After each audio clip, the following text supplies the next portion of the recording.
गति से 1/3 भाग, ठीक है, 1/4 भाग। अब यहाँ पे देखो डिस्टेंस के अलग अलग है, यहाँ पे 1/3 आ गया और यहाँ पे 1/4 आ गया, ठीक है। 40 किलोमीटर प्रति घंटा की गति से तथा शेष भाग को 60 की स्पीड से तय किया जाता है, तो पूरी यात्रा के दौरान औसत गति बताइए कि औसत गति कितनी आएगी। आपको ये बताना है कि पूरी यात्रा के दौरान जो औसत गति आएगी, जो एवरेज स्पीड आएगी, वो कितनी आएगी, ठीक है। तो बता देते हैं। यहाँ पे देखो क्या करना है, करना तो कुछ नहीं है भाई साहब, सवाल को सोल्व करना है और तो क्या करना है, लेकिन यहाँ पे जो डिस्टेंस है वो अलग अलग है। डिस्टेंस अलग अलग है वो तो अच्छी बात है, लेकिन सवाल के अंदर डिस्टेंस कहीं दी भी नहीं है कि इतने किलोमीटर इतने की स्पीड से, इतना किलोमीटर इतने की स्पीड से। कहीं भी सवाल में आपको डिस्टेंस दिख रही है क्या? कहीं नहीं दिख रही। तो हम क्या करते हैं, ऐसे सवालों के अंदर भी डिस्टेंस को मान लेते हैं। तो देखो यहाँ पे लिख देता हूँ कितने स्लॉट के अंदर हो रही है, 3 स्लॉट, पहला स्लॉट, दूसरा स्लॉट और तीसरा स्लॉट। यहाँ पे जाएगा 30 किलोमीटर प्रति घंटा की स्पीड से, और यहाँ पे जा रहा है 40 किलोमीटर प्रति घंटा की स्पीड से, बाद में जाएगा 60 की स्पीड से, ठीक है। और यहाँ पे है 1/3 भाग और यहाँ पे 1/4 और यहाँ पे शेष। तो हम क्या करते हैं, इनका जो एलसीएम आएगा उसको हम क्या करते हैं, टोटल डिस्टेंस मान लेते हैं। तो 30, 40 और 60 का एलसीएम कितना आएगा, तो आप बोलोगे 120 आएगा। तो हम क्या करते हैं, कुल दूरी इसको हमने मान लिया कि 120 किलोमीटर है, ठीक है। तो 120 का 1/3 कितना हो जाएगा, 120 का 1/3 हो जाएगा 40 किलोमीटर, और 120 का 1/4 कितना हो जाएगा, 30 किलोमीटर। तो 40 और 30 70 हो गया, शेष कितना बच गया, 120 में से 70 माइनस करेंगे 50।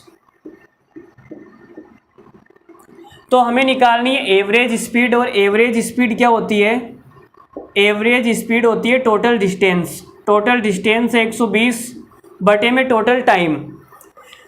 तो टाइम निकालने के लिए टाइम का फॉर्मूला क्या होता है, टाइम निकालने के लिए डिस्टेंस में हम स्पीड का भाग देते हैं, ठीक है। यहाँ पे डिस्टेंस है 40 और यहाँ पे स्पीड है 30। तो देखो भाग देंगे तो 0 से 0 कट जाएगा, कितना आएगा, 4/3,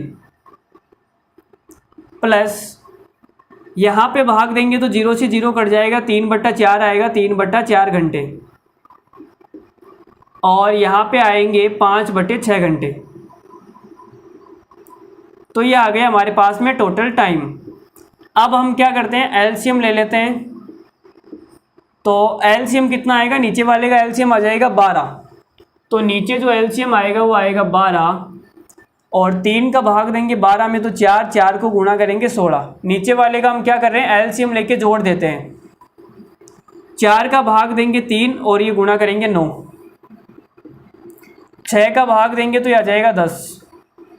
तो हमारे पास कितना आ गया, यह आ गया 120, और ये जो 12 नीचे हैं ये ऊपर जाके गुणा में हो जाएगा।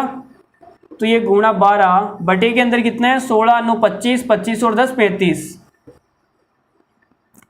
अब अगर हम 5 से काट दें तो 5 से कटेगा ये 7 बार, और ये भाई साहब 5 से कटेंगे 24 बार, ठीक है।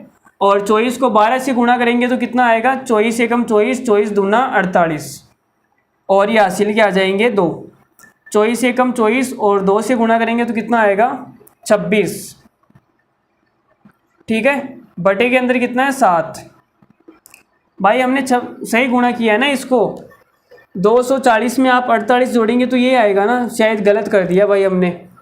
24 दूना होता है 48 का 8, हासिल का 4 आएगा ना, हासिल का कितना आएगा, 4 आएगा।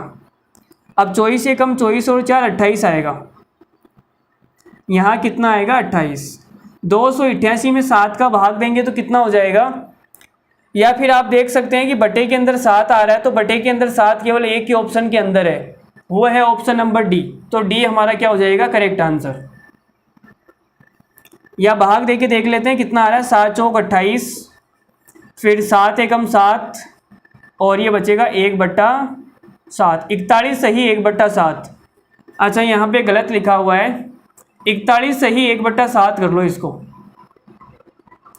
तो हमारा ऑप्शन नंबर डी क्या है, बिल्कुल करेक्ट है। एवरेज स्पीड कितनी आ जाएगी, 41 सही 1/7 किलोमीटर प्रति घंटा। तो ये सवाल भी जब आपके सामने आएगा तो इसमें डिस्टेंस आपको क्या करनी है, मान लेनी है। डिस्टेंस आपको क्या करनी है, अपने हिसाब से मान लेनी है। ठीक है, तो आगे बढ़ते हैं। चलो एक